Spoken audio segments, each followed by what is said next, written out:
Magandang gabi po, mga ka-BK. Welcome po sa ating Barangay Kapre. Ako po muli, si Boy Kapre.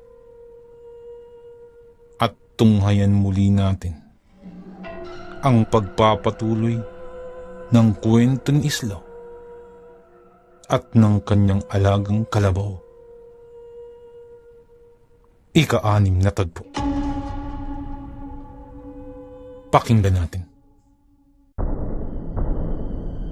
At sabay tingin ni Binong sa akin na parang nanduduro at medyo nandidilat pa ang mga mata. Nung mga sandaling yun ay hindi ko maintindihan kung bakit ganito ang inaasal ni Binong sa akin. Samantalang ngayon ko pa lamang siya nakita at ngayon ko pa lamang nakausap. At wala akong maalalang sinabing hindi maganda. Nang biglang magsalita muli si Binong. Ano na, Duwag? Ang sabi ko, gagalitin natin yung kalabaw mo. At kapag nanuwag, ay pipigilan natin sa pamamagitan ng kanyang sungay. O baka naman, pati rin ay naduduwag ka. Dahil kung ganun, sagad-sagara na yung kaduwagan mo. Nakakaya kasing mga kabaryo. Sigaw pa ni Binong. Nung mga sandaling yun ay nakakaramdam na ako ng pagkagalit kay Binong. Dahil masyado niya akong inaalipusta. Kaya nga lamang, ay sa tuwing makikita ko ang ugat na nasa kanyang noo, ay nakakaramdam ako ng takot. At isa pa, anong gagawin ko? Wala naman talaga akong lakas ng 10 kalabaw. Mukha lang akong kalabaw, pero ang lakas ko ay hindi kagaya sa kalabaw. Wala ako nun.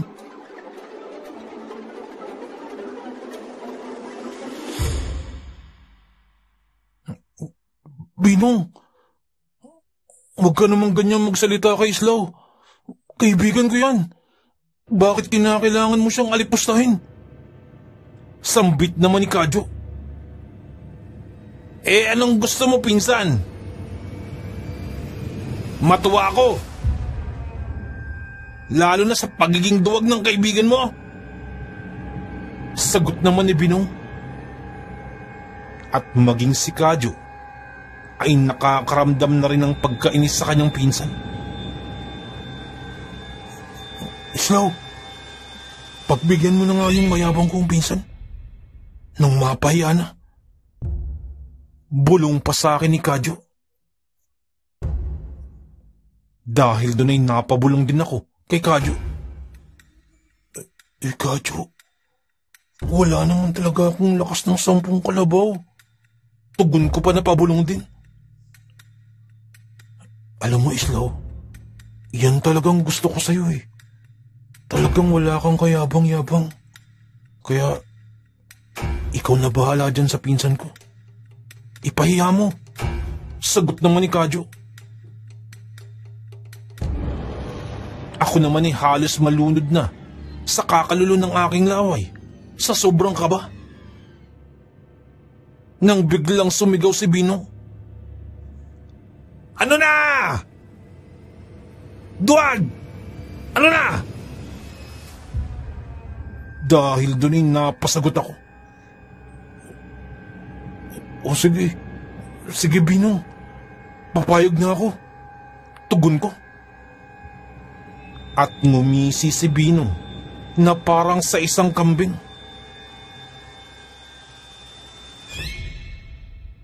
Ngunit kitang-kita pa rin ang ugat sa kanyang noo na parang gumagalaw-galaw pa. Dahil dun, ay napadasal na ako. At iniusal ko ang dasal na ibinigay sa akin. Pinaspasan ko. Subalit nang ginawa ko yun, ay nagkanda baliktad-baliktad na ang aking pagdarasal at hindi ko matapos-tapos. Ilang sandali pa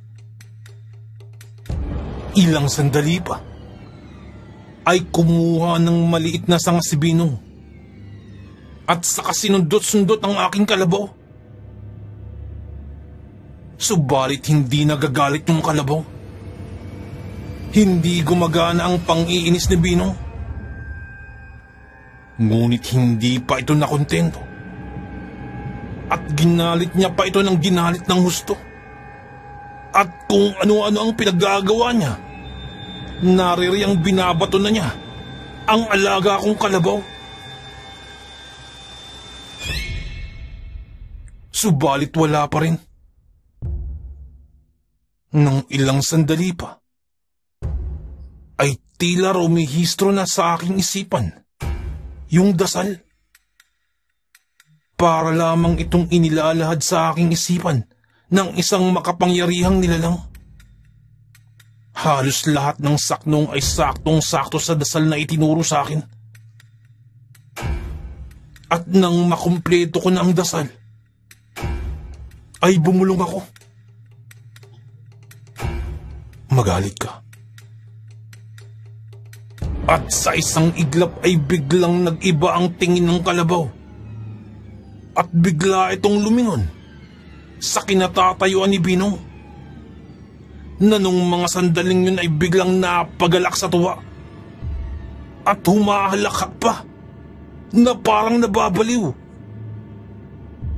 At nang nakatuon na ang atensyon ng kalabaw kay Binong, muli ay bumulong ako.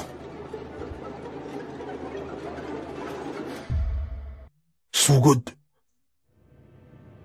At sa isang iglap ay nag-alatoro ang aming kalabaw at kagad sinugod si Binong. Tuloy-tuloy ang pagtakbo ng alaga kong kalabaw at susuwagin na si Binong. Napasigaw na si Kadyo mula sa likuran dahil sa napipintong pagsuwag ng kalabaw. Nang biglang salawin ni Binong ang sungay ng alaga kong kalabaw at sinubukan niya yung pigilan. At sa pagpigil na yun, ay napatras pa ng ilang metro si Binong at nabaon sa lupa ang mga paa nito. At halos makaladkad na ang katawan ni Binong nang biglang napahinto ang kalabaw. Napigilan ni Binong ang papasugod na alaga kong kalabaw at sinalo niya yan sa sungay, kagaya ng binanggit niya kanina. At dahil doon ay humahalakak ng husto si Binong, at kung ang yabang niya kanina ay tila dumoble ngayon o trumiple pa,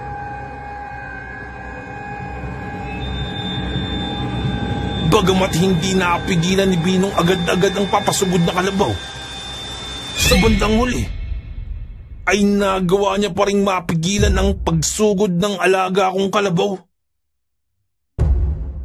Humahalakak si Binong na parang masisiraan na ng bait. O ano? Duwag! Nakita mo ng taglay ko? Wala pa yan sa tunay kong kakayahan. At tumawa muli ng malakas ang lalaking may malaking ugat sa noo. Kung inyong makikita si Binong, ay malapad ang panga nito at may kaitiman at malaki din ang mata. Kung kaya't ang karagdagang malaking ugat sa noo ay lalong nagbigay ng takot sa akin sa tuwing titingin ako sa kanya. At dahil dun, ay ako na ang susunod na gagawa nun. Subalit bago ko gawin yun, ay agad kong tiningnan ang aking alagang kalabaw. At agad kong tiningnan kung nasugatan ba ito o nagtamo ba ng pinsala man lamang.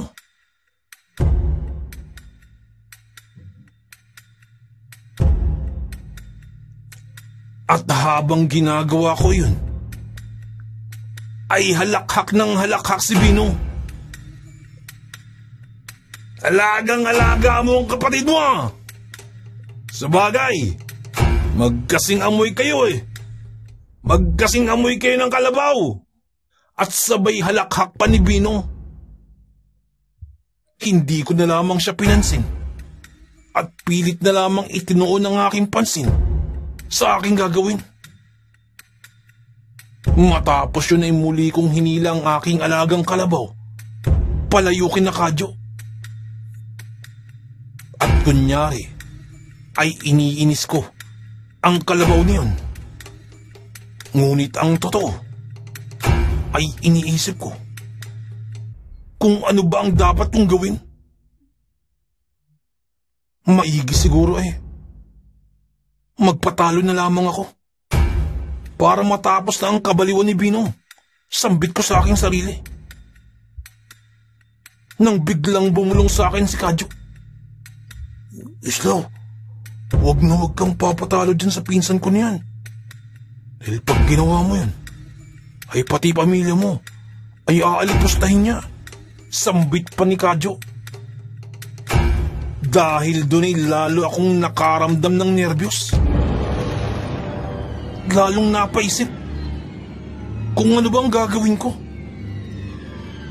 Muli ay dinasal ko ang katagang ibinigay sa akin ng matandang lalaki. At kagaya kanina, ay tila kusang bumubuka na lamang ang aking bibig at kusang sinasambit ang mga lihim na kataga na ito. Nang sa tingin ko ay nasa sapat na layo na ang aking alagang kalabaw mula sa aking kinatatayuan, ay saka ko bumulong. Magalit ka. At sa isang iglap, ay nag-iba ang kilos ng alaga kong kalabaw. At bigla itong nagalit.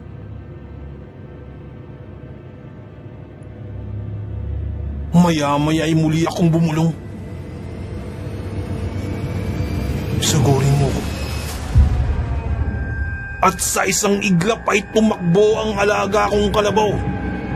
Papasugod sa akin. Susuwagin ako.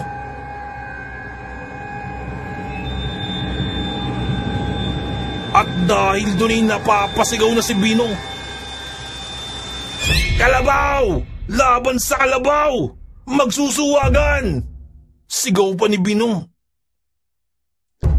At si Kadyo naman ay napasigaw na rin na parang ninenervyos para sa akin. Pilit kong inabangan ng sungay ng alaga akong kalabaw at inaabangan ko talaga ito. Ngunit masyadong malikot ang ulo nito habang tumatakbo na parang hindi ko masasalo. Nang isang dipa na lamang ang layo, ay bumulong ako. Hinto. At pagkahinto ng kalabaw, ay agad kong kinapitan ang noo ng aking alagang kalabaw. At kinapitan ko yun sa pamamagitan ng isang kamay lamang. At upang maging kapanipaniwala ang pagkakakapit ko nun, ay dinagdagan ko pa ng pagsigaw. Ah! Na kunyari ay kahit papano ay nahirapan ako. At habang nakahinto kami ng aking kalabaw ng ilang segundo, ay muli akong bumulong. Higa. At sa isang iglap ay humiga ang aking kalabaw na kunyari ay napahinto ko hanggang sa mapaiga na lamang. Dahil doon ay napasigaw si Kadyo. Ang galing mo, Islaw! Ang galing mo! Nakita mo ba yun, Binong? Dinaig ka pa! Isang kamay lang ang ginamit ni Islaw sa pagpigil sa kalabaw. At hindi na kinailangang hawakan sa sungay. Napatumba niya ng isang kamay ang kalabaw. Sigaw pa ni Kadyo. Pagkakita ni Binong ng mga pangyayari, ay nanlaki ang mga mata nito na parang gustong sumabog sa sobrang galit. At ang kaninang malalaking mga mata ay lalo pang lumaki na halos lumuwa na sa galit. At ang panga nito ay tila nanginginig sa panggigigil. At hindi mawawala ang malaking ugat sa kanyang noo. Galit na galit ito. Di maaari yan! Di maaari! Sigaw pa ni Binong. Anong di maaari? Pinakita mo naman, di ba? Ako, kitang-kita ako kung paano ginawa yun ni Islaw. Sagot naman ni Kadyo. Nagpapadyak sa putikan si Binong sa tindi ng galit. At hindi matanggap na parang naungusan siya ni Islaw sa palakasan. Hindi! Hindi maaari! Isa pa! Isa pa, ulitin natin! Sigaw pa ni Binong. At sa pagkakataong ito, ay isang kamay lamang ang gagamitin. At bukod pa riyan, ang mga mata natin ay lalagyan ng piring para talagang magkaalaman sino ang malakas. Sigaw pa ni Binong. Dahil doon ay napamulagat ang aking mga mata at napawang na lamang ang aking bibig sa gustong mangyari na yun ni Binong. Baka nabibigla ka lamang, Binong. Paano mong pipigilan ng rumagas ng kalabaw kung nakapiring ang iyong mga mata? Tanong pa ni Kadyo. Yan ang tunay na sukatan. Hindi yung paisa-isang kamay lang. Dito, isang kamay ang gagamitin habang nakapiring pa ang mga mata. Pag-uulit pa ni Binong. Maaari ba yung Binong? Parang imposible na yung sinasabi mo. Sagot pa ni Kadyo. Imposible sa mga kagaya mong mahina. Sagot pa ni Binong. Piringan mo ko! Madali! At galitin mo na yung kalabaw. Utos pa ni Binong sa amin habang galit na ipinupwesto ang kanyang sarili.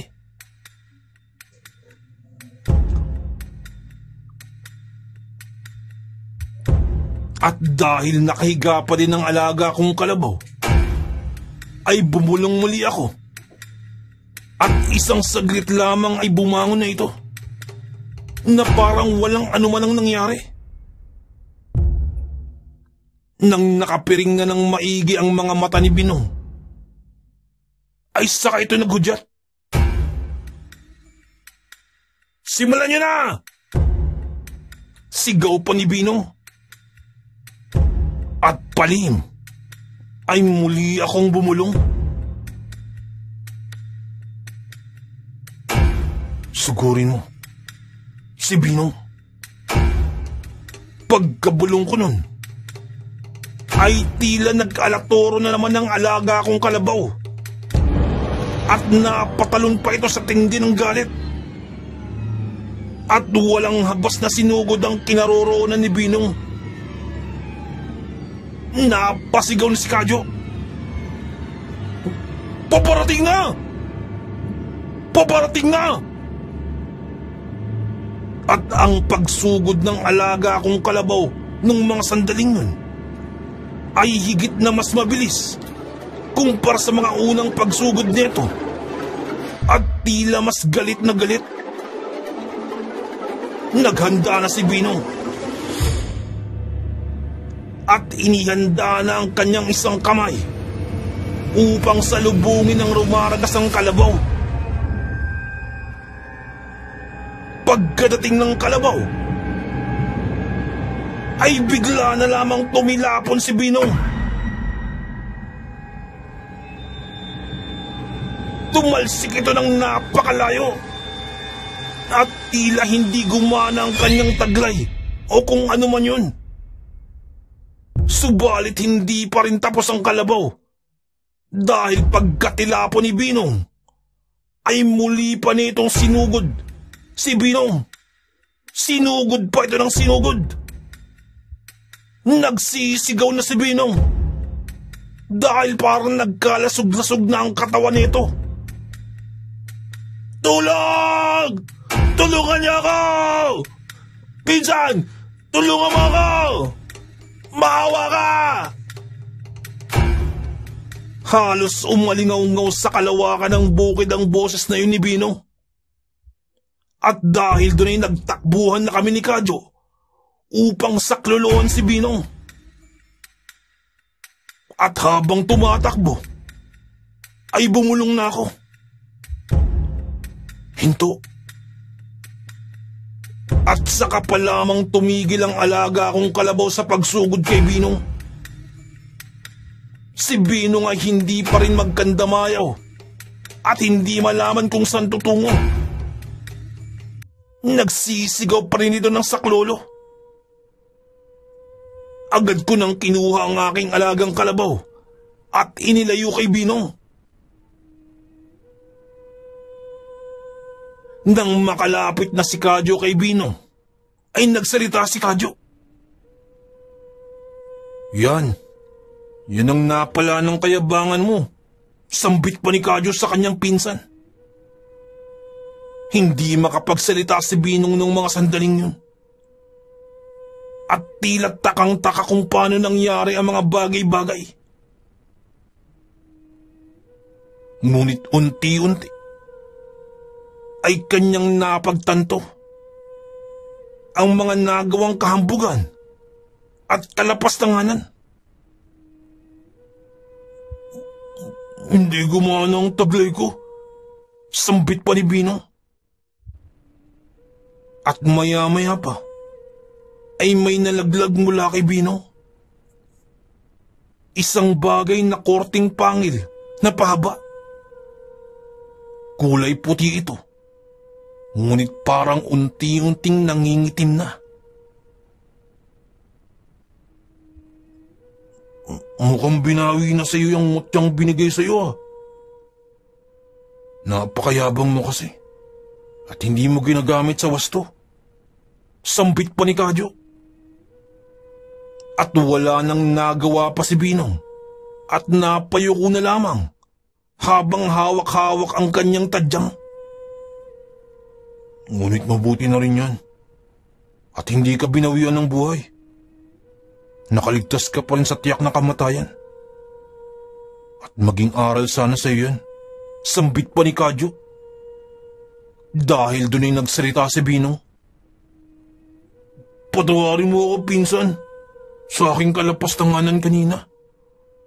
At lalo na sa iyo, Islaw. Patawarin mo ako.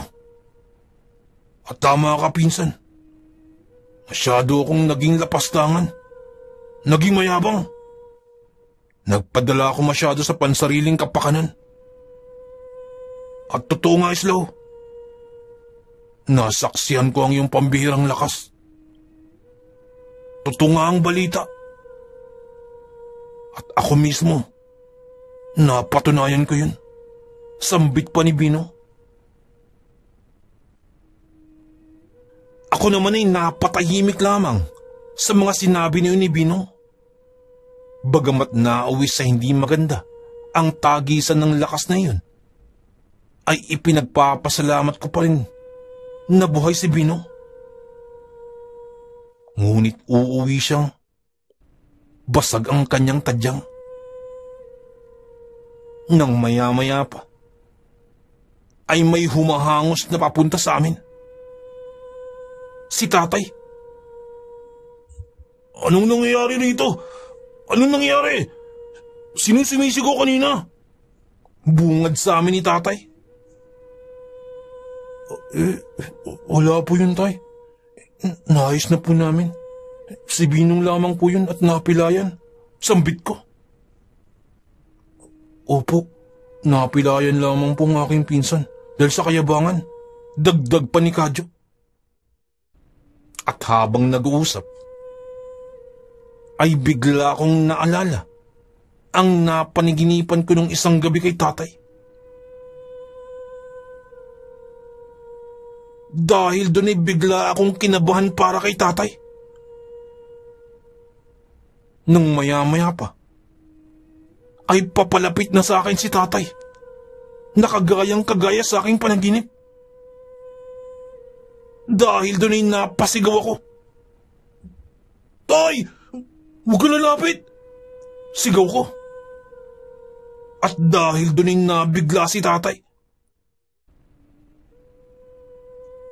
Ako naman ay biglang napatras. At tangkang tatakbo palayo kay tatay. Anong nangyayari sa batang yan? Nasisiraan na ata ng isip. Sambit pa ni tatay sa akin. Huwag ka na magtatakbo dyan, Islaw. Kaya ako napunta dito. Dahil sa inakala ko'y may napano sa ating kalabaw. Bakit po, Mang Julio? Ano po bang nangyari? Tanong naman ni Kadyo. Ay, ito na nga. Ang usap-usapan nito lamang. Parang isa-isang nawawala ang mga kalabaw dito sa atin.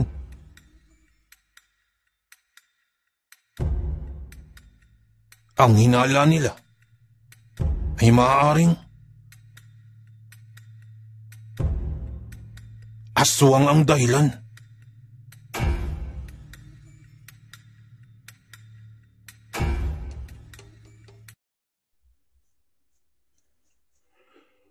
Ay, eto na nga ang usap-usapan. Neto lamang na parang isa-isa raw na nawawala ang mga kalabaw dito sa atin. Kanina lamang, yung kalabaw daw ni Ruben nawawala daw. At kanina pang madaling araw nawawala. At nung natagpuan, nakita'y wak-wak na ang tiyan. At halos nalinis na ang laman loob. Sambit pa ni tatay. Kung kaya't nung narinig kong may sumisigaw mula rito, ay napatakbo talaga ako. Narinig ko pa na parang umangil yung kalabaw. Kaya talagang hindi na ako nagpatumpik-tumpik pa at nagtungo na agad dito. Dagdag pa ni tatay. Ako naman ay hinahayaan ko lamang na magsalita ng magsalita si tatay. Ang katunayan dyan ay walang pumapasok sa aking kokote tungkol sa sinasabi ni tatay. Parang pasok sa kaliwang tenga at labas sa kanan.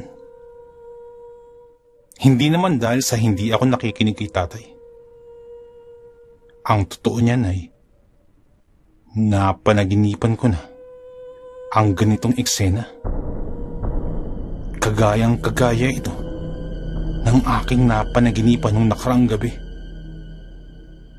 Lumapit din sa akin si tatay at nagtanong ng sunod-sunod na parang ganito.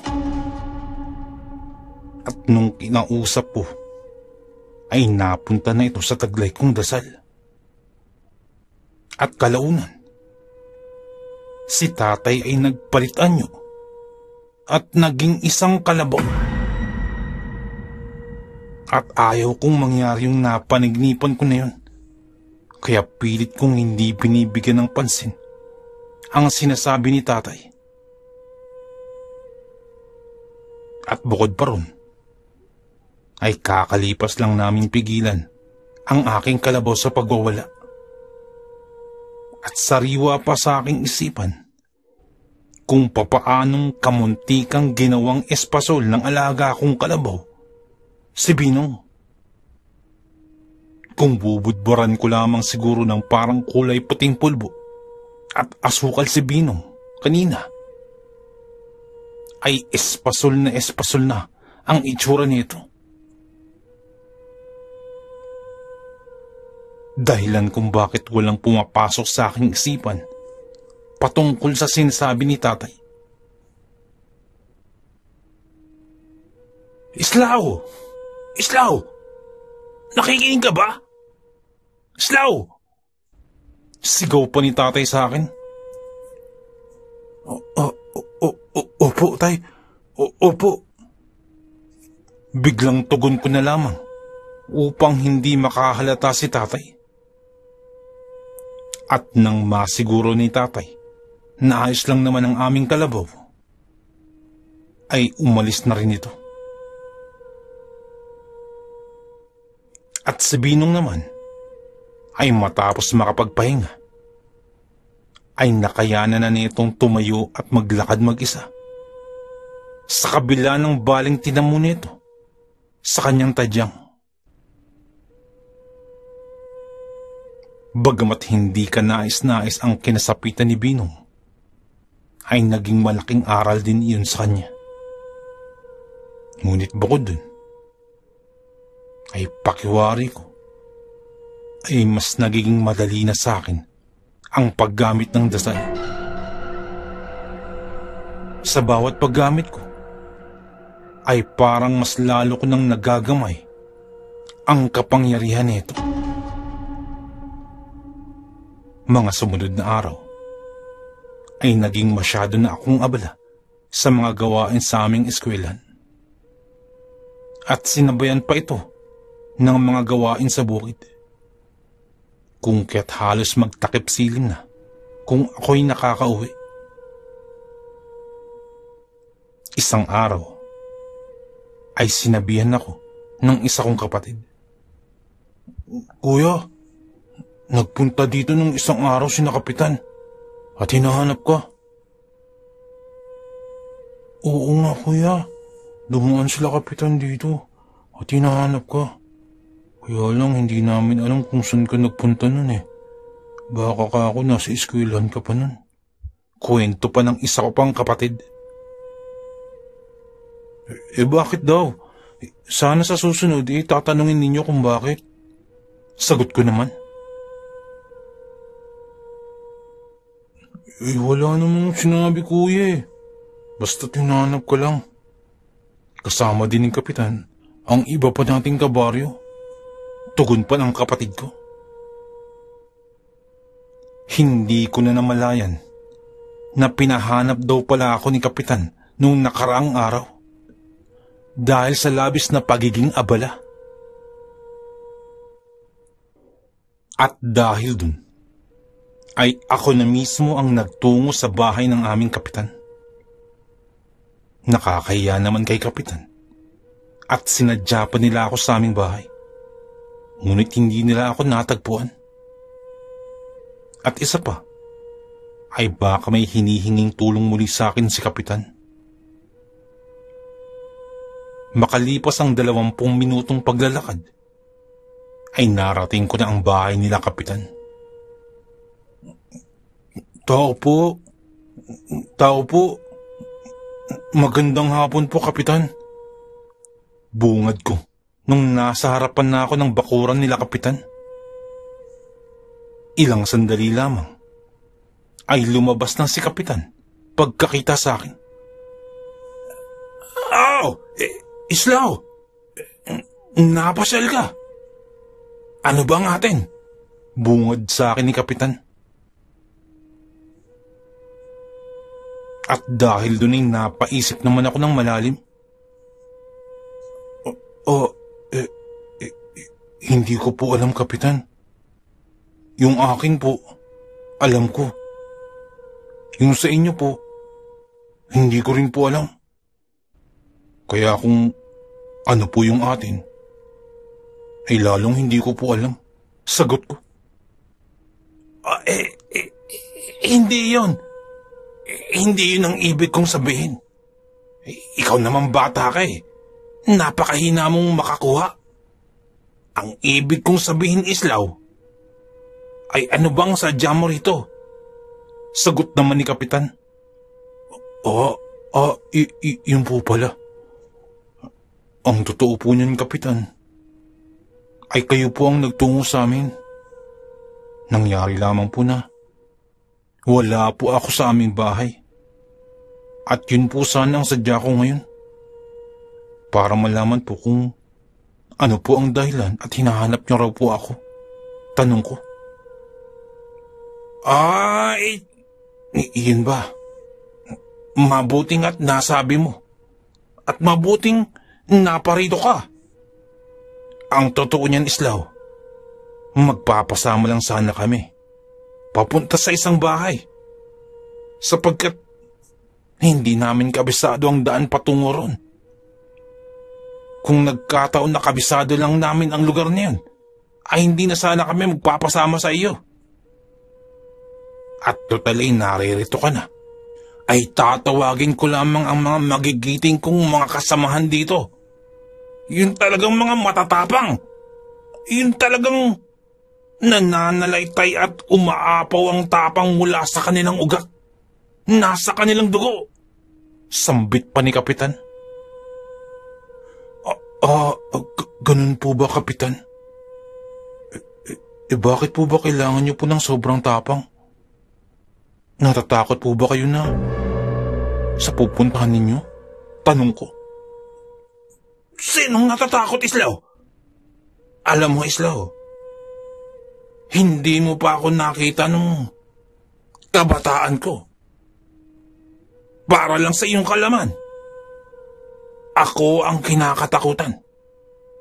Ako ang pinangingilagan nung kabataan ko. At sabay pamiwang pa ni Kapitan. Nang biglang may tumapik sa likuran ni Kapitan. Naiga po! Biglang sigaw ni Kapitan at halos tumirik ang mga mata nito sa sobrang gulat. Nako, Kapitan, pasensya na kayo at nabigla na ata namin kayo. Biglang sambit naman yung mga ambo. Kapitan, ako ito, si Ambo. Kasama ko na si Berting at si Unyo. Naririto na kami. Sambit pa ni Mang Ambo.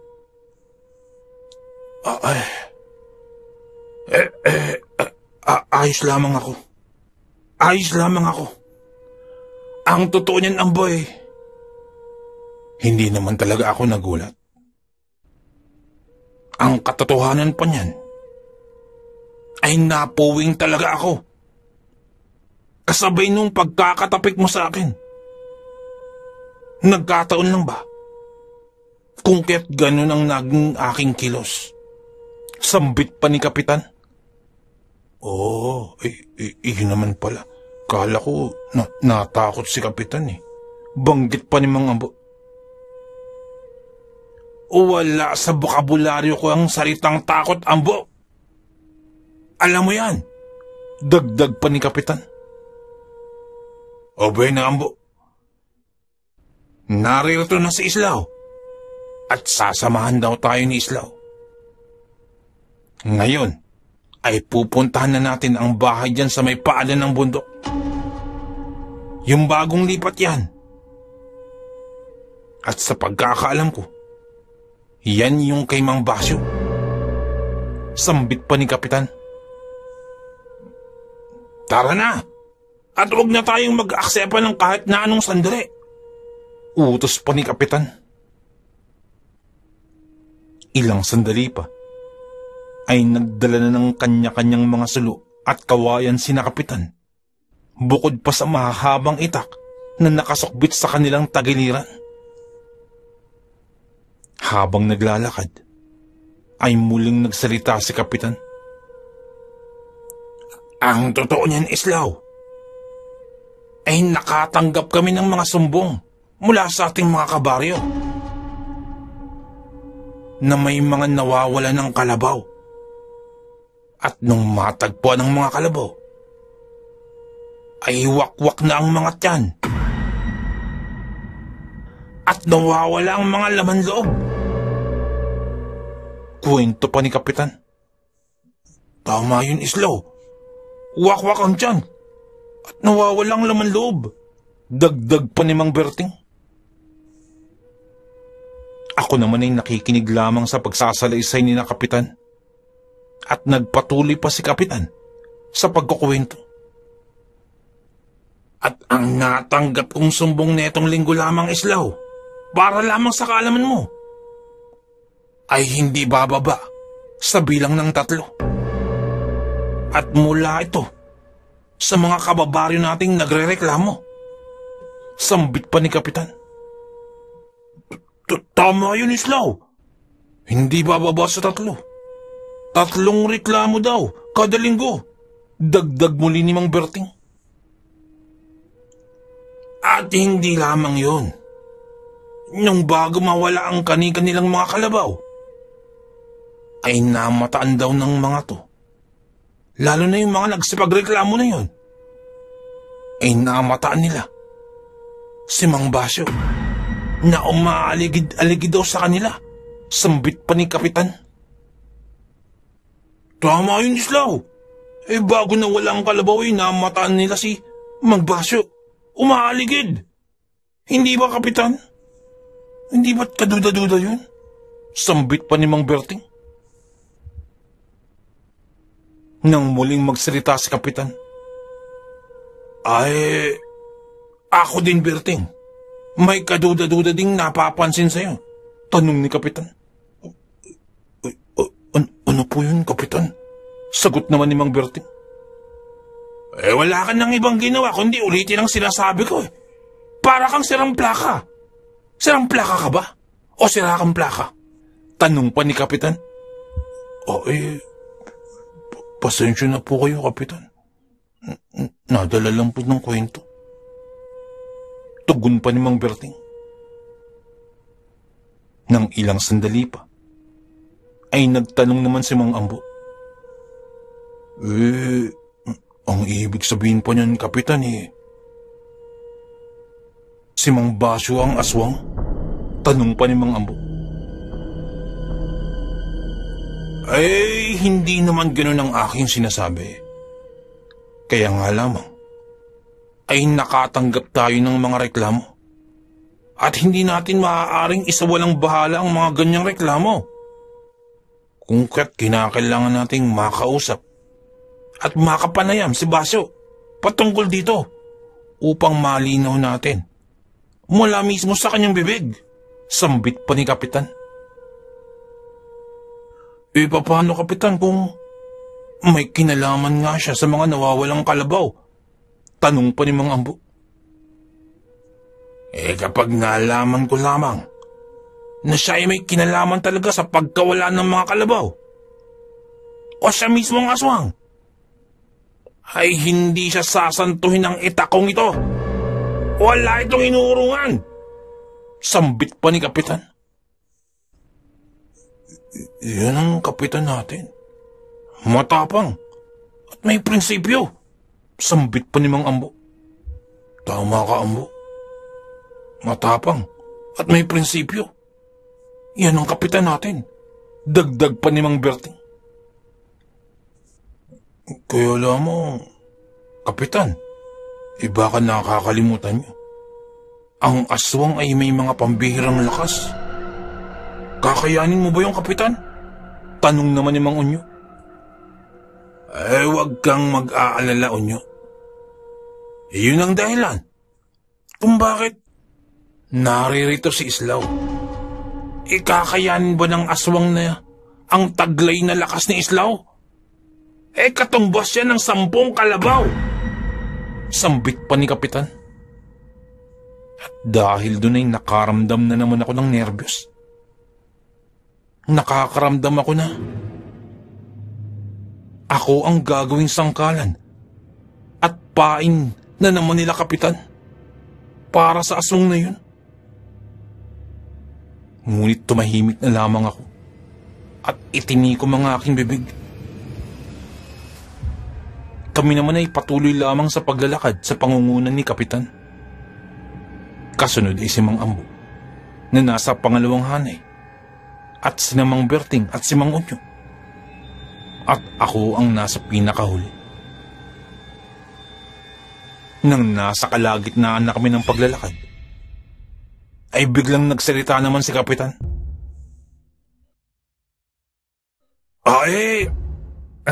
Ambo, ikaw na nga munang mauna. May aasikasuhin lamang ako. Sambit pa ni Kapitan. At si Mang Ambo na nga ang nauna. Makalipas ang ilang minuto, habang papalapit na sa bahay nila Mang Basyo, ay nagsalita naman si Mang Ambo. Ay, Berting, ikaw na nga munang mauna. Naiihi lamang ako. Huwag daw magalala. Matapos kong ay susunod kagad ako. Sambit pa ni Mang Ambo. Kungket si Mang Berting na ang nangunguna ngayon sa aming pangkat. Nang ilang sandali pa, ay biglang nagsalita naman si Mang Berting. Ay, paring Unyo, maaari bang ikaw na munang mauna? Mangyaring sumasakit na ang aking balakang kakalakad eh. Ipapahinga ko lamang ng sandali. At ikaw na munang mauna. Sambit pa ni Mang Berting. At dahil doon ay si Mang Unyo na ang nangunguna sa aming pangkat. Maya-maya pa, ay nakakarinig ako ng mga kaluskos sa paligid. At ang aming paligid ay paunti-unti na ring dumidilim. Kungket wala akong maaninagan kung ano yung kumakaluskos na yun. Maaaring mabangis na hayop nga ang mga yun. O maaaring isa ding aswang. Nang ilang sandali pa, ay biglang bumulong sa akin si Mang Unyo. Ay, Islaw, total ay ikaw naman ang pinakabata rito sa atin. Maaari bang ikaw na munang manguna habang naglalakad tayo? Sambit pa sa akin ni Mang Unyo. Kungket wala na akong nagawa pa at ako na ang nangunguna sa pangkat namin at si Kapitan naman ay hindi na rin bumalik sa unahan at nanatili na lamang sa likuran. Habang nangunguna, ay hindi ko maiwasan ng mapatingin sa paligid. May kadiliman na ang paligid. Buti na lamang at may daladala kaming sulo. Nakakaramdam pa din ako ng pagkalos ko sa paligid. Ngunit iniisip ko na lamang ng mga ibang klaseng insekto naman ito. Ilang sandali pa, ay nagiging masukal na ang aming dinadaanan. At dun ko naisip na baka bigla na lamang may dumambas sa aming mabangis na hayop. O kung ano pa man. O maaaring yung aswang yun mismo. Kungket habang naglalakad, ay iniisip ko na usalin ang dasal na ibinigay sa akin ng matandang lalaki. Bagamat wala naman akong kasamang kalabaw, ay hindi ko rin alam kung papaano ito gagamitin o kung gagana nga bang talaga. Ngunit sa kabila nun, ay nagdasal pa rin ako ng nagdasal habang naglalakad. Hanggang sa narating na namin ang kubo ni Mang Basyo. Pagkadating doon ay agad na nagsalita si Kapitan. Basyo! Basyo! Magandang gabi! At ipagpaumanhin mo kung naabala ka namin sa ganitong oras. Sambit pa ni Kapitan. May mga nais lang sana kaming itanong sa'yo, dagdag pa ni Kapitan. Subalit walang lumalabas mula sa bahay kubo. Nakailang ulit na kami sa pagsigaw. Wala pa ding lumalabas.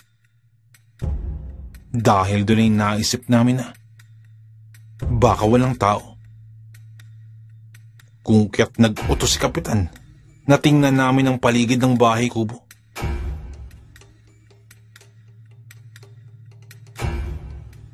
Gamit ang mga bitbit naming sulo, ay umikot kami sa bahay kubo niyon. Nagsama-sama kami bilang isang pangkat na umiikot sa buong kabahayan. Ngunit walang ayaw magpaiwan at wala ring ayaw mauna. At mukhang taliwas ito sa sinabi kanina ni Kapitan patungkol sa umaapaw na katapangan na nananalaytay sa ugat. Habang naghahanap kami sa paligid ng bakod, ay wala pa rin talaga. Wala kaming makita. At dahil doon ay nagsabi na si Kapitan na bukas na lamang kami babalik. Nang paalis na kami sa kubo niya,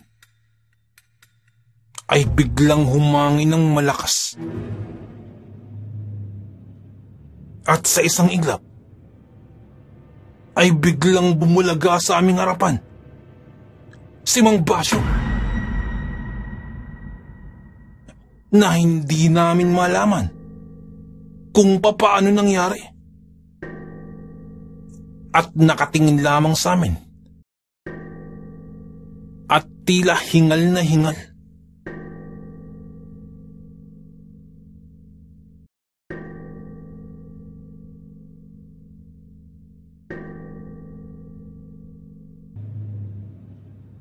Nagulat ako pagkakita ko kay Mang Basyo na bigla na lamang sumunpot at hindi ko malaman kung saan nanggaling.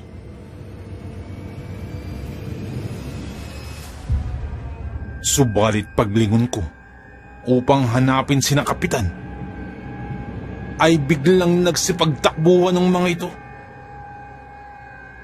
Kumakaripas ng takbo. Si Mang Ambo ay napasuot sa silong, kasama si Mang Berting. Si Kapitan naman ay halos maglambitin sa puno ng bayabas, kasama si Mang Unyo. At dahil doon ay ako na lamang ang natitirang nakaharap kay Mang Basyo. Napapalunok pa ako ng mga sandaling yun, sapagkat hindi ko rin alam kung anong sasabihin ko kay Mang Basyo. Si Mang Basyo ay may edad na. At sa tingin ko, ay hindi na lalayo ang edad kina Kapitan. At kitang-kita din sa kanyang pangangatawan. Nakatamtaman lamang at hindi naman katangkaran. Nakasuot ito ng kulay luntian na damit na may mahahabang manggas noong mga sandaling yun. Subalit ang kapansin-pansin sa kilos ni Mang Basyo, na bukod sa bigla na lamang itong sumulpot sa aking harapan, ay tila humihingal ito, na parang tumakbo ng napakalayo. At pakiwari ko, ay parang may mga bahid pa ng kung anumang likido ang nasa gilid ng kanyang bibig, na maaaring sarili niya ring laway. Dahil doon ay bigla na akong napadasal. At pagkadasal ko, ay kaagad na rumihisto sa aking isipan ang mga dasal na itinuro sa akin ng matandang lalaki. Pagkatapos kong magdasal, ay nagsalita ako. Magandang gabi po, Mang Basyo. Bungad ko. Si Mang Basyo naman ay nakatayo lamang at tila may pinapakiramdaman sa paligid na parang hindi nito alintana ang aking sinabi.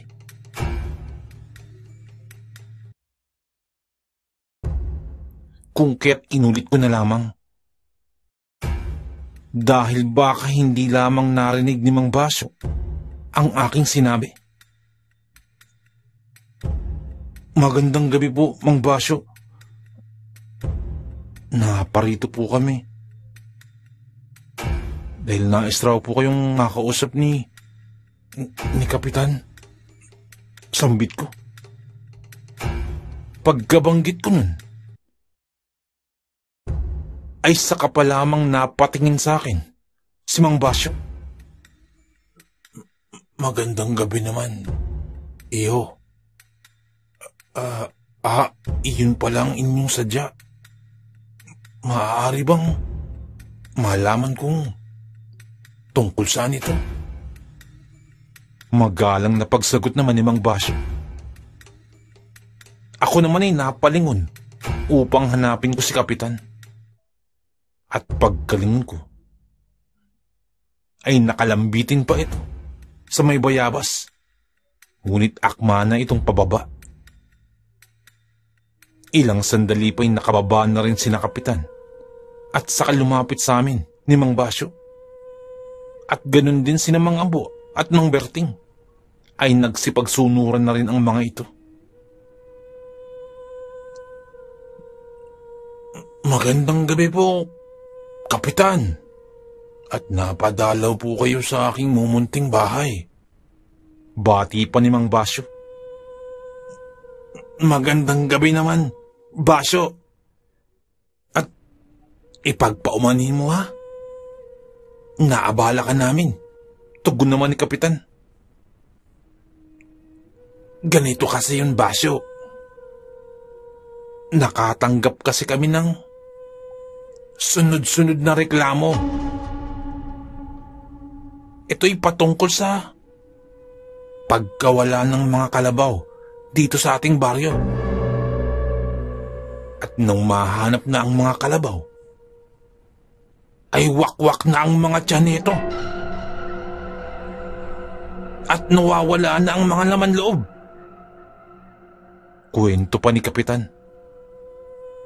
Ay, ganun ba, Kapitan? Nakakalungkot naman yan.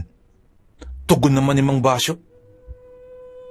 Kaya nga, Basyo, talagang nakakalungkot.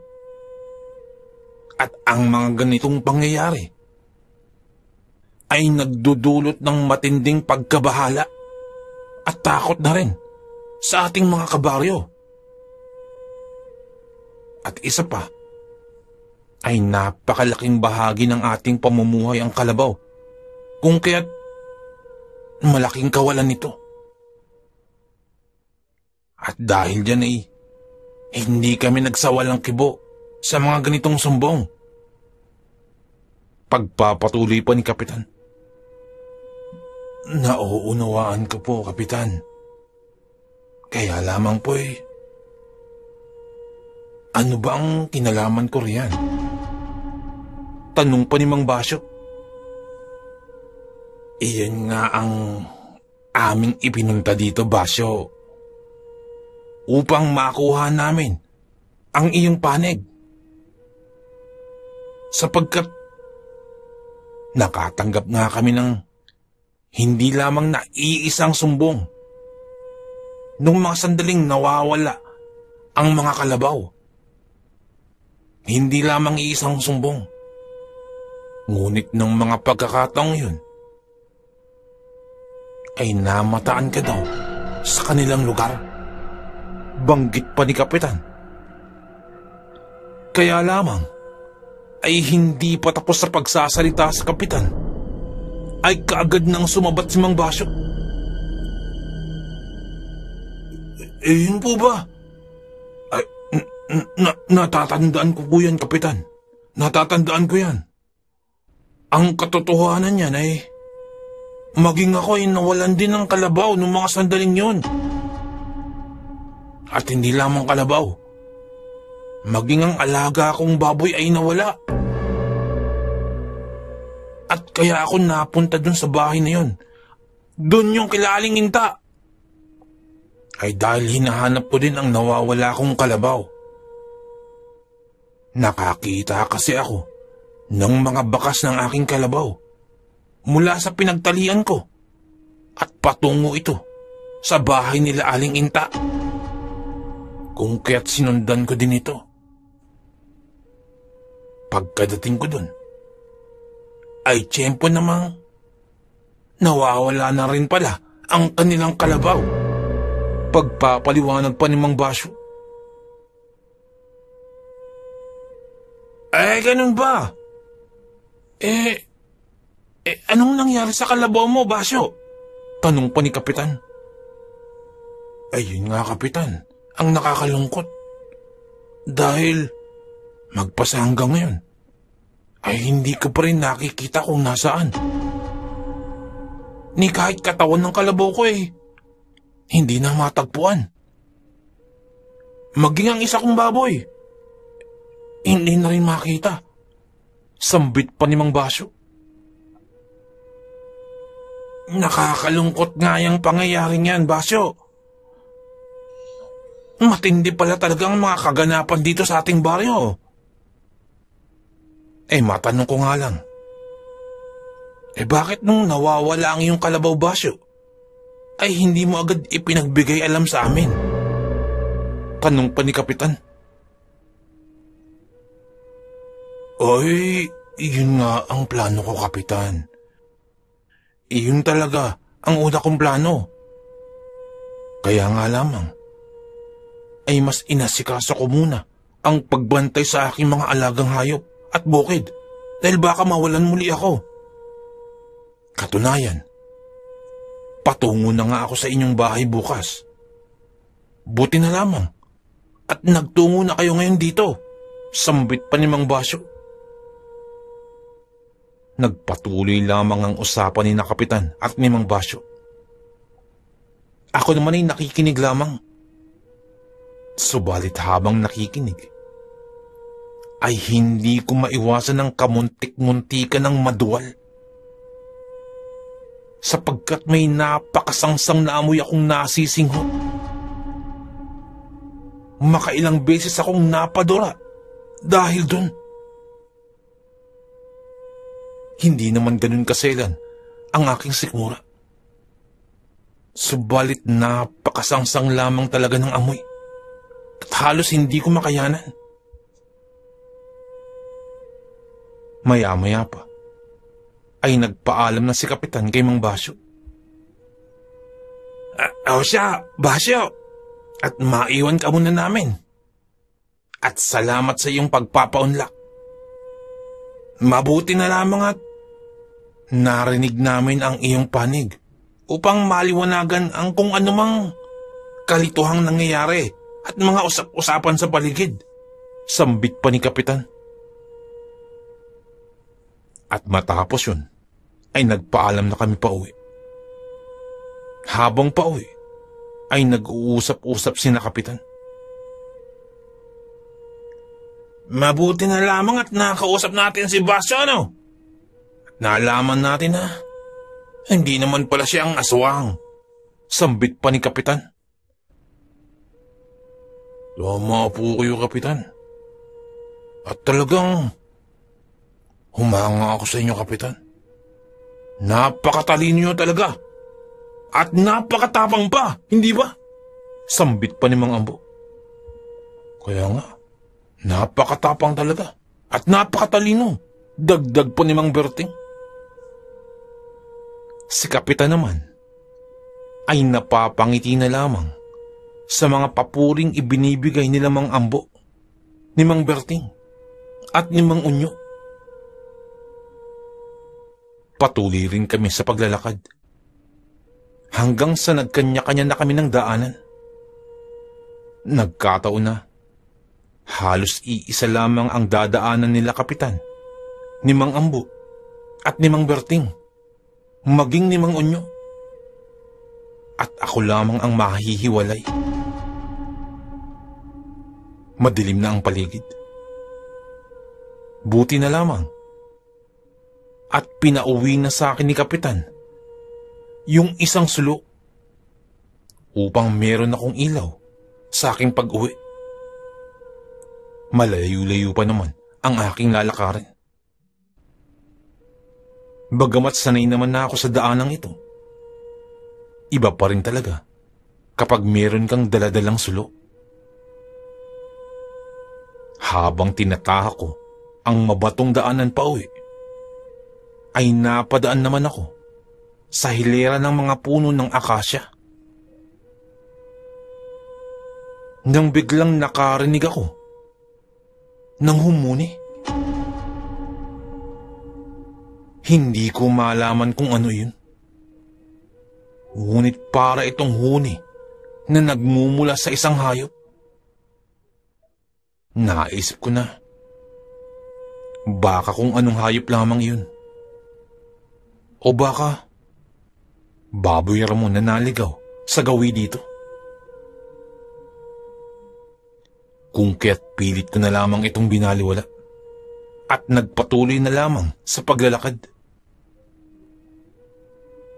Nang ilang sandali pa, ay nakarinig muli ako ng paghuni ng hayop na yun, na parang isang angil na nagmumula sa isang malaking hayop.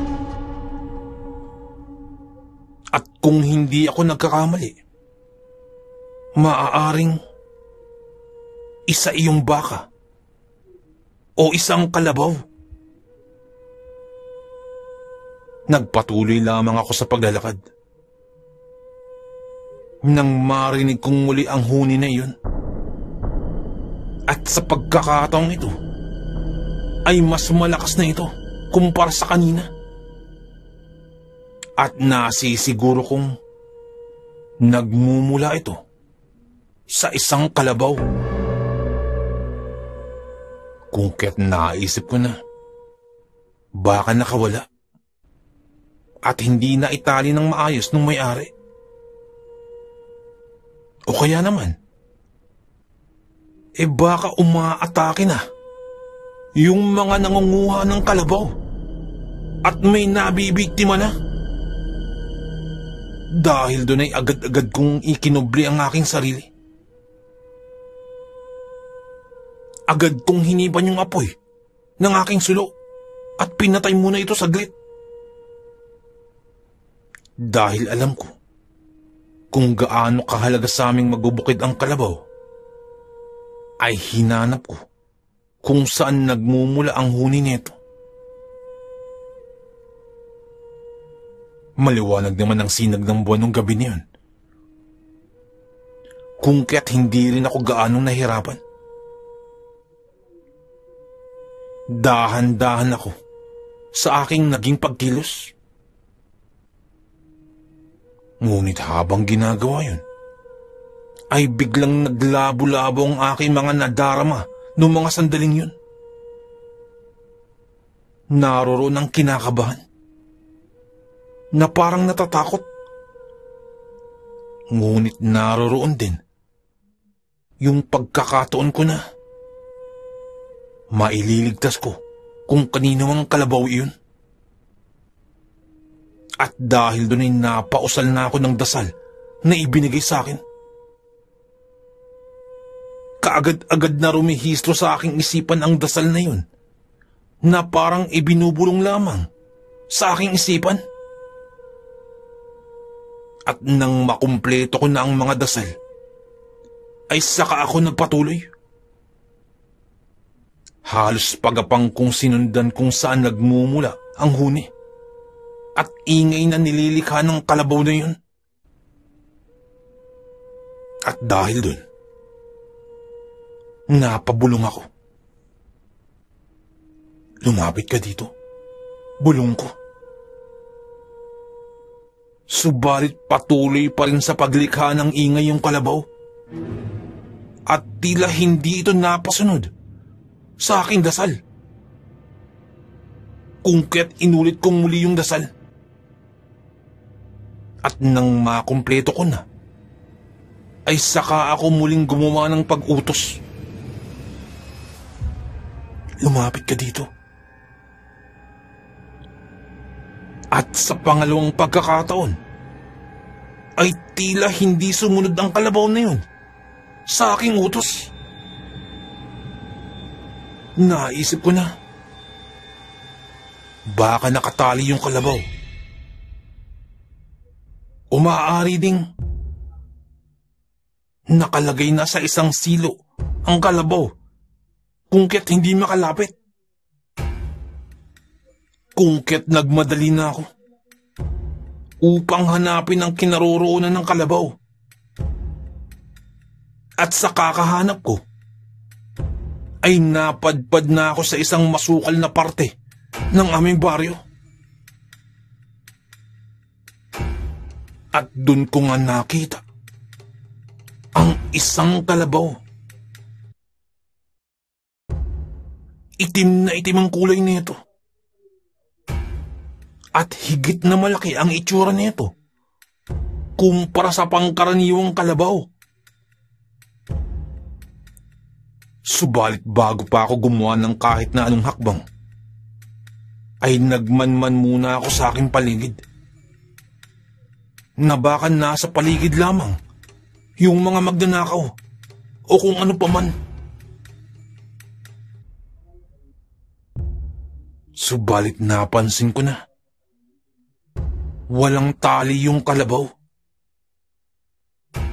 At baka nakawala nga ito. Dahil doon ay nagpasya na ako na lapitan yung kalabaw upang hulihin na at ibalik sa may-ari. Nang bigla na lamang tumingin sa akin ang kalabaw. At pagkatingin ng kalabaw na yon, ay nakaramdam ako ng kakaibang takot. Kakaibang tingin ng kalabaw na yun na para akong susugurin. Nanlilisik ang mga mata nito. At kasunod nun, ay naging agresibo ang kilos ng kalabaw. Dahil dun ay napadasal muli ako. At sa pagkakataong ito, ay kuhang-kuha ko na ang dasal. At sauladong-saulado ko na. Ngunit habang nagdadasal ako ay nagsimula ng sumugod ang dambuhalang kalabaw patungo sa akin. Papabilis na ang takbo ng kalabaw. At nararamdaman ko na ang parang pag-uga ng lupa sa bawat pagtakbo nito. Sakto naman at natapos ko na ang dasal. At bigla akong napasigaw. Hinto! Subalit hindi ito alintana ng kalabaw. Hindi ito huminto. At patuloy pa din ito sa pagtakbo. Nung mga sandaling yun ay nagtaka ako, sapagkat tila hindi gumagana ang dasal ko sa kalabaw na yun. Dahil doon ay napatakbo na ako. Tumakbo na ako palayo. Subalit masyado nang mabilis ang takbo ng dambuhalang kalabaw at papasugod na ito sa akin. Kung maripas na ako ng takbo palayo sa kalabaw, at napasigaw na ako, iligtas mo ako! Tumakbo ako ng tumakbo hanggang sa makakaya ko papalayo sa kalabaw na yun. At habang tumatakbo, ay nakakita pa ako ng isa pang kalabaw at papasugod din ito patungo sa akin. Dahil doon ay naglabo-labo ng aking nararamdaman. Halo-halong takot na ang pumapasok sa aking isipan. Dahil doon ay lalo kong napasigaw. Tulong! Nagbigla akong mapagtanto na yung bagong dating na kalabaw na yun ay yun ang aking alagang kalabaw.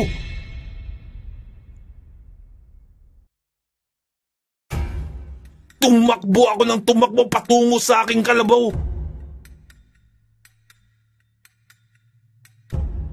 At nang sa isang iglap, ay bigla akong nakarinig ng matinding paggalabog. Pagkatingin ko, ay sinuwag ng alaga akong kalabaw ang papasugod na dambuhalang kalabaw. Nagpagulong-gulong ang maladambuhalang kalabaw na yun matapos suwagin. At ang tangkang pagsugod nito sa akin ay napigilan ng aking kalabaw. Matapos yun, ay tumakbo na papalayo ang dambuhalang kalabaw na yun patungo sa madilim na bahagi ng kakahuyan.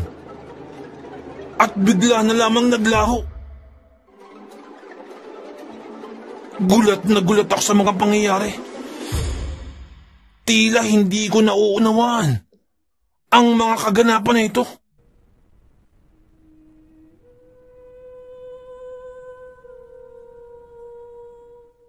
At dahil doon ay paikot-ikot pa ang aking kalabaw sa aking paligid.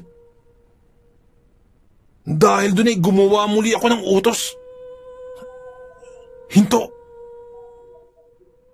At sa isang iglap, ay huminto ang alaga kong kalabaw.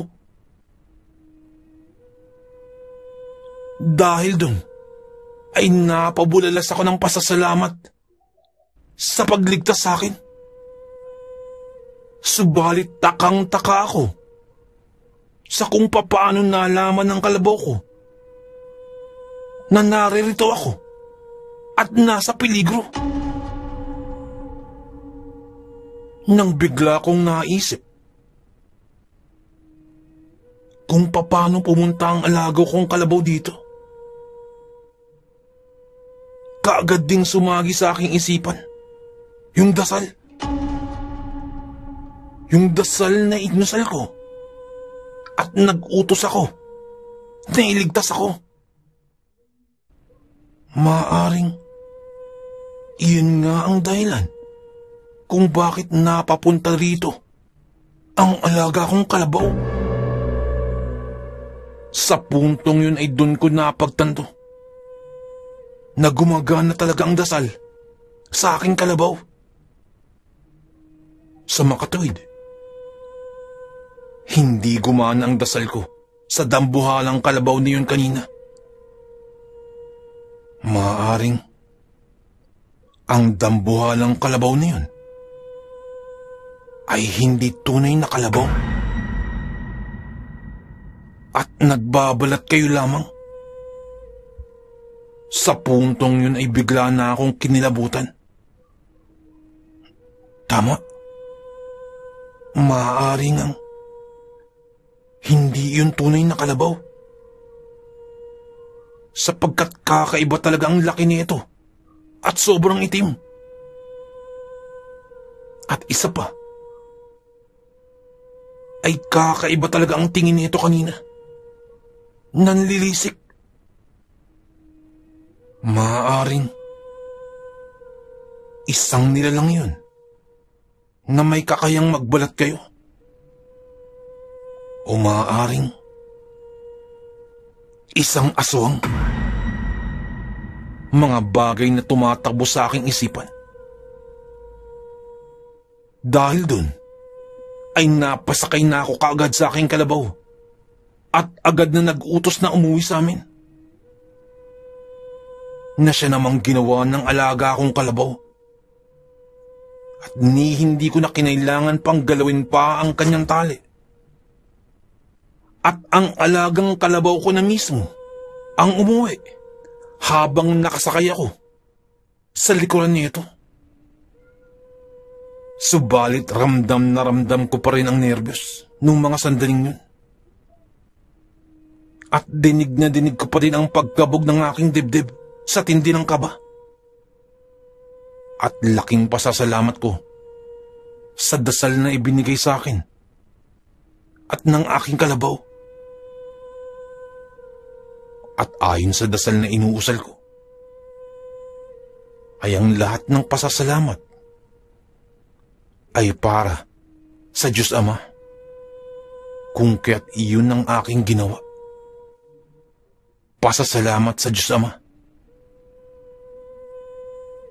Pagkadating ko sa bahay, ay tulog na sila tatay at sina nanay, at ganun din ang mga kapatid ko. Kung kaya't natulog na rin ako. Kinabukasan, maaga pa lamang, ay may tumatawag na sa labas ng aming bakuran. Pagkatingin ko, ay si Mang Ambo ito, kasama si Mang Berting at si Mang Unyo. Magandang umaga po, Mang Ambo. Bungad ko. Magandang umaga naman sa iyo, Islaw. Naparito kami, Islaw, para lamang ipaalam sa iyo. Nakamunti ka na kaming madisgrasya kagabi. Sapagkat sinugod kami ng isang dambuhalang kalabaw